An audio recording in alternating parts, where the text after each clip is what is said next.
Bíblias. Hoje eu leio em um dos textos mais polêmicos. É o texto que faz com que reformados e pentecostais distinguam doutrinariamente, inclusive reformados e irreformados. Leio em Efésios capítulo de número 1 e versículo de número 13.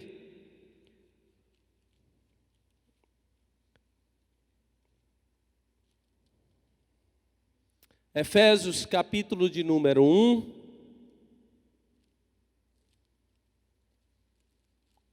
e versículo de número 13.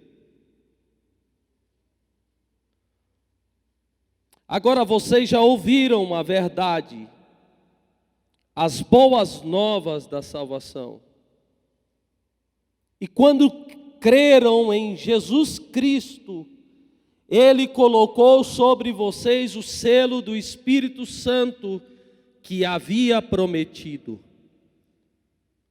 O Espírito é a garantia de nossa herança, até o dia em que Deus nos resgatará como sua propriedade, para louvor de sua glória. Gunnar Wingren, Daniel Berg, nasceu em uma época de muita crise de trabalho e muita crise na Suécia de alimentos. Eu estou falando de 1860 a 1887. Nessa época ele nasceu. 450 mil pessoas já imigravam para os Estados Unidos. Daniel viajou em 1902, tinha a idade de 18 anos.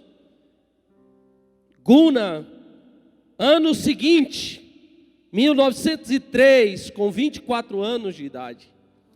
Os dois se conheceram em uma igreja sueca em Chicago. No ano de 1909, só para você ter um pouco de noção, nessa época ele recebeu inúmeras influências de Moody. Moody tinha morrido nessa época, pouco menos anos atrás. A essa altura, Gunnar já tinha feito teologia, seminarista, batista, sueco, rigor teológico, e pastoreava uma igreja em Menominee, em Michigan, e Daniel trabalhava numa cantina em Chicago. Em uma conferência realizada pela primeira igreja batista sueca em Chicago, Gunnar passou pela experiência do Espírito Santo, o batismo do Espírito Santo, com falar em línguas, em diversidade de línguas. A partir desse momento, começou a pregar a doutrina pentecostal. Porém, metade da igreja em Menominee não quis mais ele como pastor. Ele assumiu então o pastoreio em outra igreja batista sueca, em South Bend, a fronteira indiana de Michigan, e transformou aquela igreja batista em uma igreja pentecostal. Uma de suas ovelhas, Adolf Udy. Em pouco tempo, essa ovelha, Adolf, falou para ele que ouviu da parte de Deus que o seu ministério era para além do mar. Por inspiração do Espírito Santo, Daniel foi visitar Gunnar lá em South Bend, e ali ouviu a mesma profecia naquela igreja. Os dois receberam a profecia dirigida pelo Espírito Santo. Em obediência a essa palavra, os dois viajaram para Nova York e lá encontraram de fato um navio chamado Clemente. E na data indicada por Adolf, 5 de novembro de 1910, vieram para o Brasil. Por falta de recursos e comprando uma passagem de terceira classe, Foram 2 semanas miseráveis, porque $90 no bolso não podia comprar nada. Desembarcaram em Belém do Pará, sem saber uma palavra em português, e sem conhecer uma viva alma no Brasil. Assim começou a Assembleia de Deus. Gunnar Wingre, Daniel Berg, é a geração de pastores corajosos. Escute! Gunnar Wingre e Daniel Berg é a geração de pastores sem reservas, que não perguntam o que é relatório, que não sabe quantas igrejas, quantos membros tem na igreja e nem a estrutura dela. O que ele queria era anunciar Jesus. A pregação era: Jesus Cristo salva e também batiza com o Espírito Santo. A matemática de Gunnar Wingre e Daniel Berg é essa: a mensagem tem que ser completa. Por isso, eu disse, o sermão que eu leio hoje aqui, o texto pelo qual eu li, cria divisão entre reformados e pentecostais, e entre reformados e reformados. Porque eu leio: quando vocês ouvirem e crerem na palavra e o evangelho que vos salva, serão selados também com o Espírito Santo da promessa. Gunnar Wingre pregava: Jesus Cristo salva. A mensagem completa é: e batiza também com o Espírito Santo de Deus. Essa pregação entre os cristãos e os ímpios, de que Jesus Cristo salva, criou um potencial muito grande. E batiza com o Espírito Santo. A primeira igreja pentecostal foi organizada exatamente há 110 anos atrás, 18 de julho de 1911. 6 meses depois da chegada dos 2 jovens suecos em Belém do Pará, o nome da igreja era Fé Apostólica. O mesmo nome dado a William Seymour da igreja da Rua Azusa. Mas 5 anos depois, 6 anos depois, 6 anos e meio depois, em janeiro de 1918, colocou-se lá o nome: Assembleia de Deus. Eu tenho orgulho de ser um pastor assembleano.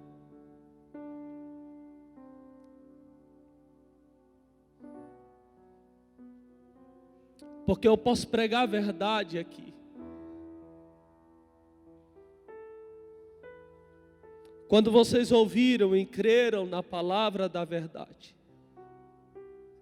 eu sou daquele que até a vírgula e o ponto é palavra de Deus para mim. Eu tento interpretar até as vírgulas e o ponto. Falar a verdade é falar a palavra de Deus. Esses 2 jovens não ficaram em discussões filosóficas, em termos e conceitos. Como é bom entender de que os nossos fundadores pregavam a palavra da verdade. Missionários que pregaram a palavra da verdade e investiram as suas vidas na evangelização do povo. A pregação da palavra da verdade, porque a palavra da verdade está custodiada à igreja. Só nós temos a palavra da verdade. E a palavra da verdade, ela é essa: como posso me reconciliar com Deus a qual eu pequei? Como posso converter o meu coração e me arrepender dos meus pecados? O evangelho estará aí. A condição do homem é desesperadora, mas quando encontra a palavra da verdade, essa palavra da verdade liberta o homem, liberta a mulher. O evangelho precisa nos salvar. Essa é a nossa vocação, a vocação de nós que estamos aqui há 110 anos A boa nova, a notícia extraordinária que Jesus salva, a notícia de experimentar a paz com Deus, a notícia excelente de que nós, como filhos pródigos, estamos comendo bolota dos porcos, mas sem nada vamos encontrar com esse Pai Celestial, que nos dá tudo e não pergunta o porquê nós gastamos, o porquê fizemos isso, o porquê que prostituímos, o porquê que adulteramos. Não, a pergunta é: quer entrar no seio do Senhor, quer participar da festa, quer vestir uma roupa nova, quer ter um anel no dedo, e nós recebemos. Você recebeu, eu recebi. Boa nova, somos filho. Esses jovens suecos entenderam isso. Eu posso apresentar Jesus. O verbo evangelizar hoje está cada vez mais fraco, perdeu o bonito e o precioso significado. Hoje também eu faço protesto aqui. Não mais significa pregar a salvação da graça de Deus mediante a fé em Jesus Cristo. Não é mais dizer arrependa-se e converta-se no mesmo anúncio de João Batista, mas sim uma adesão. É por isso que há artistas aderindo. Eu sou pentecostal, eu sou evangélico, eu sou crente, por adesão, não por uma transformação. A alegria antes era por um pecador se arrependesse. Hoje a alegria é de alguém se filiar à igreja. Não podemos prosseguir pensando de que a igreja é adesão, mas a igreja é um grupo que conheceu a Jesus, arrependeu dos seus pecados e busca maturidade cristã e avança em Cristo Jesus para a glória de Deus na terra. Raramente nós pregamos sermões que geram tristeza pelo pecado, convicção de que é pecador. Os livros que eu compro hoje falam mais de crescimento da igreja do que de arrependimento e evangelização do pecador. E nós não podemos crescer sem que arrependam os pecadores dos seus pecados. A ideia fixa de crescimento, estamos cometendo loucuras. Precisamos crescer, sim. Aumentamos muito, mas a Bíblia disse que a porta ainda é estreita. E de que nós não podemos diminuir a estatura dessa porta, porque Deus diz: sejais santo como eu sou santo. E substituímos a pregação de negar a si mesmo por uma pregação de benesses do Evangelho a um Deus extremamente abençoador. Claro que é, claro que Ele é abençoador, mas não podemos negar de que a caminhada cristã é difícil. E nós não podemos expor essa teologia de que nós iremos prosperar, nós iremos ser grandes, e as nossas necessidades e os nossos consumos, todo esse Deus vai tirar e vai abolir. E a nossa fé está diminuindo. E quanto mais raro dentro de uma igreja como essa, que deveria ser modelo de missão, de enviar, jovem e adolescente. Eu estou dizendo de dois jovens que deixaram um outro estado, um outro país, e vieram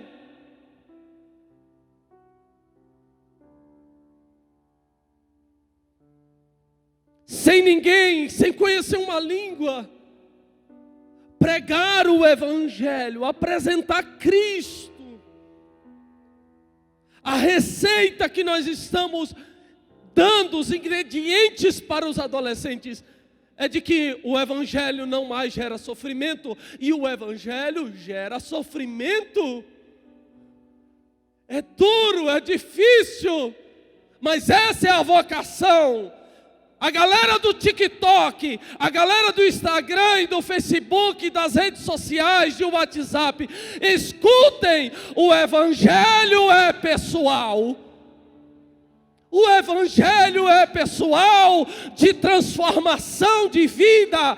Levante-se hoje na autoridade do poder de Deus, como pregador da palavra do Senhor, e levante-se no poder do Espírito Santo para pregar as boas novas ao pecador.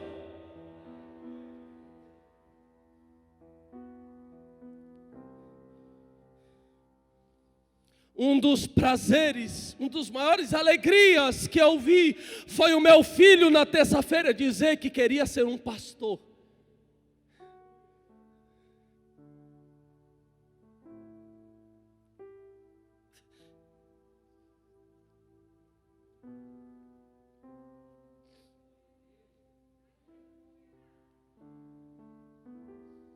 Nós estamos querendo que os nossos filhos sejam médicos, engenheiros, e a pregação do Evangelho. Não tem nada de errado desejar que nossos filhos sejam médicos, engenheiros, advogados, juízes, promotores. Seus filhos têm que ser grandes na terra, mas a pregação do Evangelho e a pregação da palavra e o Evangelho do Senhor Jesus Cristo, demonstrar nas Escrituras de que Jesus é descendente de uma mulher e ele veio para esmagar a cabeça da serpente, não é importante? Não é importante?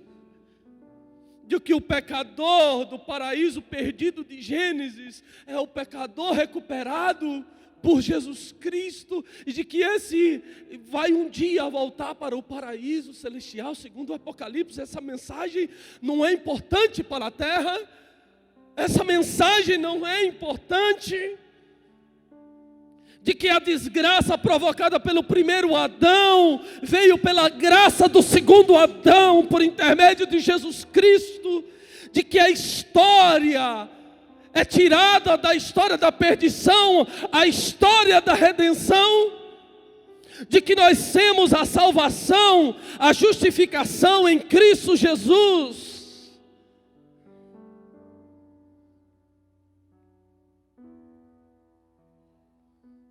Nós devemos repensar daqui para frente.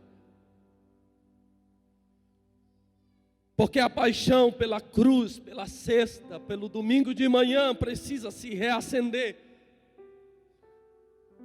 De que essa palavra deve ser pregada. Eu disse que eu sinto o orgulho de subir aqui nesse púlpito, porque aqui eu tenho liberdade de pregar a palavra.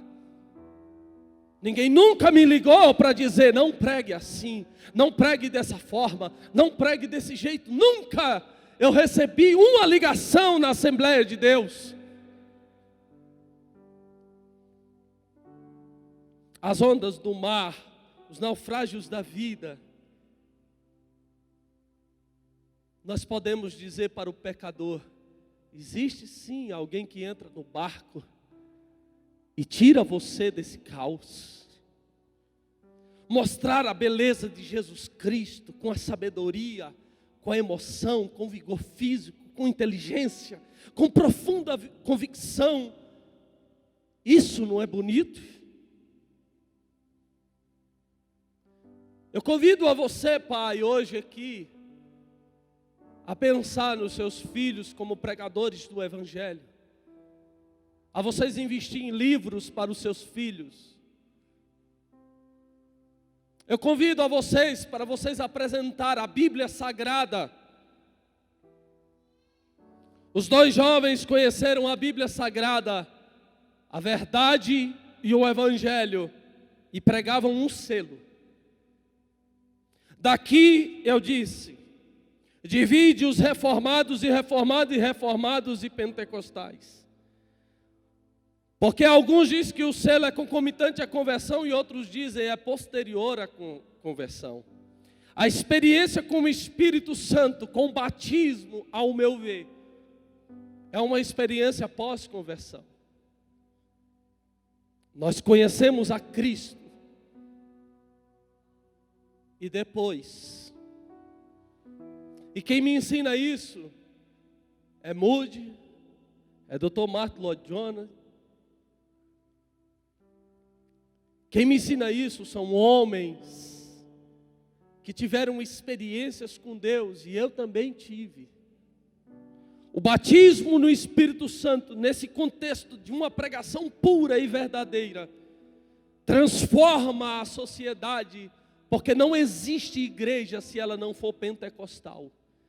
Ela tem que ser igreja cheia do Espírito Santo de Deus. O que salga essa terra, o que transforma aqui, a igreja que se envolve no São Francisco, é a igreja que tem que ser sal. Nós temos que esfregar na sociedade e salgar a sociedade. Nós precisamos hoje sair daqui revestidos do poder. Esses dois jovens perceberam de que aqui precisava alguém precisava vir no Brasil, colocar sal e revestir no poder. As mensagens sobre o Espírito Santo estão saindo dos púlpitos. Nós não oramos mais pelas crianças, adolescentes nem jovens para batismo com o Espírito Santo. Muitos dos irmãos já se esfriaram. E essa selagem que é a experiência do avivamento nós perdemos. É o Espírito Santo que ilumina minha mente para eu pregar. É o Espírito Santo que ilumina a mente, unge a voz para cantar, para tocar aqui. No seu plano, Deus deu uma bênção de comunicar a Cristo, de comunicar a salvação, mas nos deu uma outra bênção também, a bênção do batismo com o Espírito Santo de Deus. Quando o crente tem o Espírito Santo, ele ora mais, ele tem ousadia, ele tem unidade, ele tem comunhão com a igreja, ele colabora com os desígnios de Deus. Essa é a obra do Espírito Santo, essa é a experiência pentecostal. É o selo que autentica, o selo que marca, o selo que diz respeito, o selo que faz as pessoas ter a percepção de que ali tem uma mulher de Deus e um homem de Deus. Esse é o selo do Espírito Santo, é a convicção dada pela palavra de Deus. Ele está cheio do Espírito Santo, ela está cheia do Espírito Santo.